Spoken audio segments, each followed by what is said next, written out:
je suis Danielle Vallée, mais je dois vous dire que j'ai toujours rêvé de m'appeler Soldat Vallée, parce que j'ai toujours voulu porter le nom d'un héros. Et le seul héros à ma hauteur que je connaisse, c'est mon père, Gérard Vallée, 5 pieds 2, pareil comme moi. Puis mon père, quand il était dans l'armée, c'est lui qui a fait gagner la guerre. Oui, c'est vrai ça. Il y a une histoire pour le prouver. Mon père, là, quand il est entré dans l'armée, il était tellement fier. Là, ils ont fait signer des papiers, ils l'ont pesé, mesuré, 5 pieds 2 pareil comme moi. Et puis là, ils lui ont dit, en lui remettant son uniforme, « Soldat Vallée, rendez-vous à la baraque numéro 3. » Mon père, il marchait fièrement vers la baraque. Là. Et il s'est rendu compte que la porte de cette baraque-là était un peu plus basse que celle des autres baraques. Mais ça ne l'a pas intimidé, lui, il est entré, puis...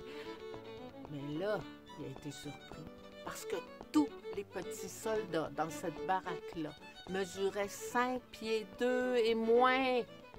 Hey, c'était surprenant, mais tout était fait à leur échelle, des petites chaises, des petites tables, puis aussi un petit évier, un petit poêle.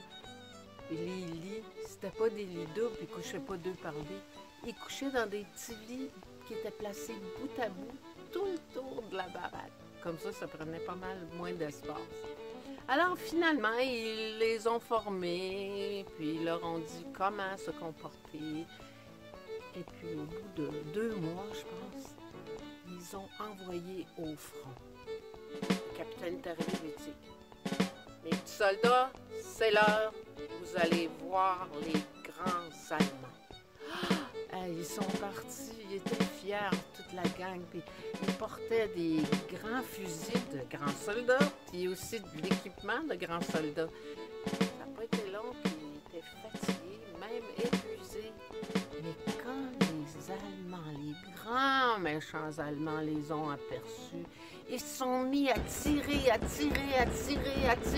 à hauteur d'homme comme d'habitude. Puis là, toutes leurs balles passaient par-dessus la tête des soldats. Fait qu'à la fin de la journée, les Allemands, à court de munitions, puis épuisés, ils ont rendu les armes. Ben, c'est comme ça que mon père a fait gagner la guerre. Ben, ça, c'est une histoire qu'il racontait, lui, hein, dans toutes les soirées de famille, puis ça faisait rire tout le monde. Tout le monde voulait l'entendre, l'histoire des petits soldats. Mais sa gloire a été de bien courte durée, parce qu'à cette époque-là, ma tante Marie, ça, c'est la sœur de ma mère, elle, ma tante Marie, est tombée follement amoureuse d'un Américain qui vivait dans le Maine. Lui, là, il mesurait 6 pieds 2. Non seulement il mesurait 6 pieds 2, il était capitaine dans l'armée américaine. Ça que je vous dis, quand il venait chez nous, lui racontait des histoires bien plus fantastiques, bien plus glorieuses. Tu sais que mon père, sa gloire a été finie là. Il n'a plus jamais raconté son histoire des petits soldats. Et puis ma tante Marie, ben, elle l'a épousé, son capitaine américain, puis est allée vivre dans l'État du Maine avec lui, aux États-Unis. Et puis vivait dans un milieu un peu francophone, mais qui était voué à l'assimilation pas mal. Ils ont eu 2 petites filles, un petit peu plus vieilles que ma sœur et moi. On les aimait, nos petites cousines américaines. Ils étaient tout petites, puis ils venaient chez nous, puis ils parlaient français pareil comme nous autres. Ma tante leur avait montré le français. Et puis là, quelques années plus tard, après qu'ils ont commencé l'école, ils ne parlaient plus en français du tout. Ils venaient chez nous, là, puis on se forçait pour essayer de comprendre l'anglais. Et je me souviens, une fois, un soir de fête, c'était tellement amusant parce que les petites cousines, hein, ils nous apportaient les vieilles robes qu'ils leur faisaient plus, puis nous on mettait ça, puis on faisait nos fraîches avec les vieilles robes de nos cousines américaines. Puis un soir, ma mère jouait du piano, on était tous rassemblés autour d'elle. Et puis là, ma petite cousine Jacqueline, qui s'appelait maintenant Jackie, elle a dit « Mamie, Mommy, why don't you sing that song that you used to sing when we were little? You know the song that goes, Danser grand-mère? Ma tante s'est mise à chanter. Voulez-vous danser, grand-mère? Voulez-vous valser, grand-père? Tout comme au bon vieux temps, quand vous aviez 20 ans. C'est sans doute ce souvenir de famille-là, et puis le souvenir de ma tante Marie et de son Capitaine America, qui m'ont inspiré l'histoire de Marie Deux Poches. Marie, elle portait toujours des robes avec des grandes poches sur les hanches. Des poches bien cousues, là, bien ourlées pour que rien s'en échappe. Comme ça, Marie parlait jamais pour rien dire. Puis elle rangeait ses langues dans ses poches. Oui, oui. La langue anglaise dans la poche gauche, la langue française dans la poche droite. Quand elle marchait, Marie, les langues dans ses poches disaient left, droite, left, droite, left, droite. Ça donnait à la jolie Marie un petit air militaire qui plaisait à son Capitaine America. Surtout quand Marie lui parlait pas ce vilain français que lui, maintenant, il voulait plus parler du tout. Il voulait même pas l'entendre. Marie, elle les aimait, ces deux langues. Elle en prenait bien soin. Surtout la petite française, hein, qui était un petit peu plus fragile. Mais elle aimait bien sa petite langue venue de France, qui embrassait 100 fois mieux que l'autre langue là, venue d'Angleterre. Son mari partageait son avis, puis les soirs d'amour fou, là, je vous dis qu'il en profitait de la langue française, ses French kiss. Mais Marie détestait pas non plus se retrouver avec la langue de son mari au bord des lèvres.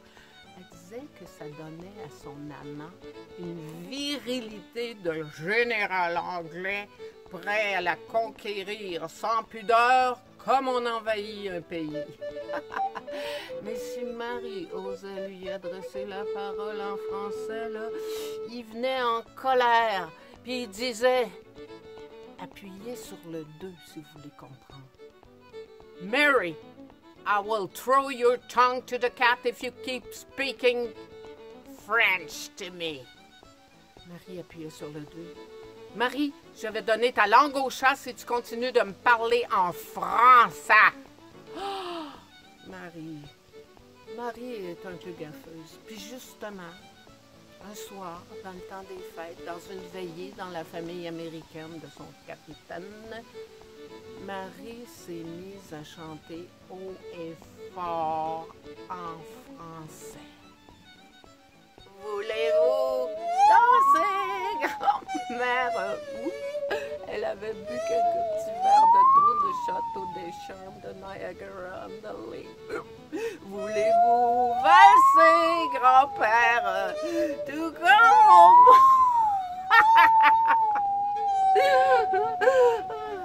Son mari est tellement insulté, embarrassé de l'entendre chanter en français devant sa famille américaine qu'il lui a arraché sa langue française.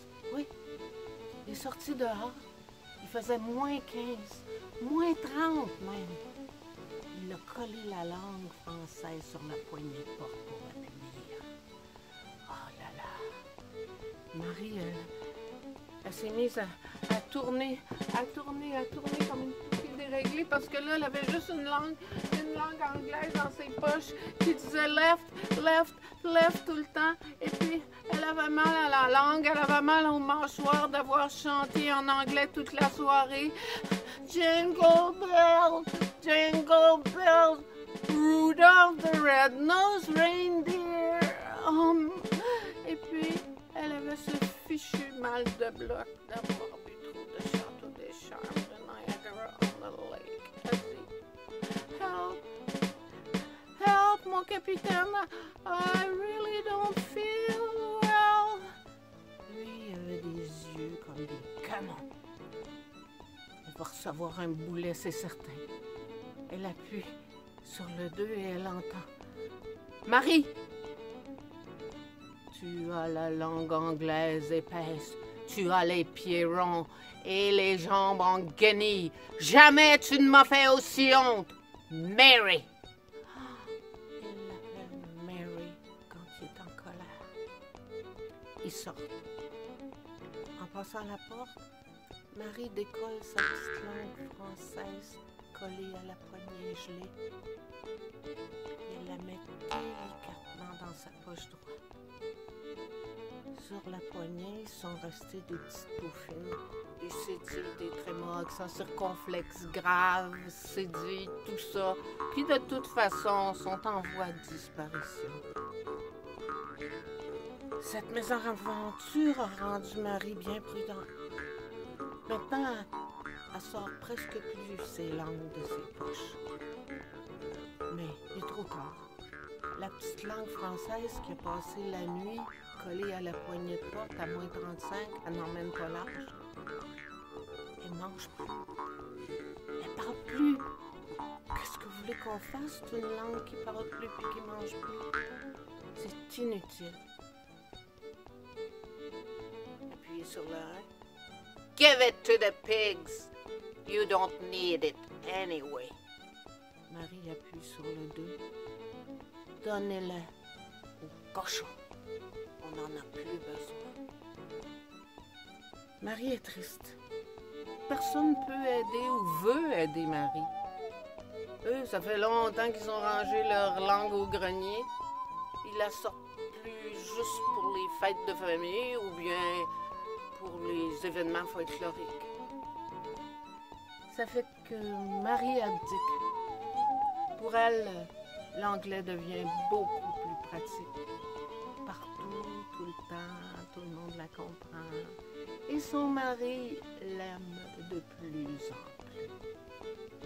Et la petite langue de Marie se met à rouiller comme un clou. Elle se met à baragouiner un curieux langage, le franglais. Un mot en français, 10 mots en anglais. 10 mots en français, 100 mots en anglais. 100 mots en français, des milliers de mots en anglais. Ça fait qu'un an plus tard, la pauvre petite langue française de Marie s'est pendue au fond de la poche à un fil décousu de la robe. Bien pendue, bien morte, la langue française. Et que la contagion se propage, crie le mari de Marie à la tête d'un peloton. Oui, c'est bien vrai.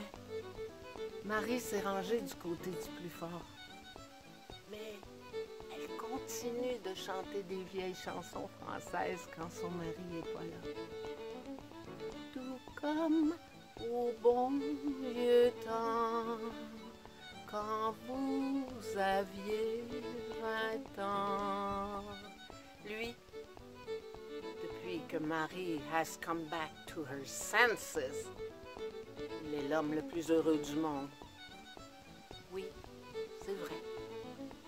Mais la nuit, quand il approche sa petite Marie pour les choses de l'amour, le vicieux, je vous dis que dans ces moments-là, il la regrette, la langue française et ses fameux French kiss. Pour comprendre tout ça, appuyez sur le 0 et demandez de l'aide. Voulez-vous? Voulez-vous danser, grand-mère?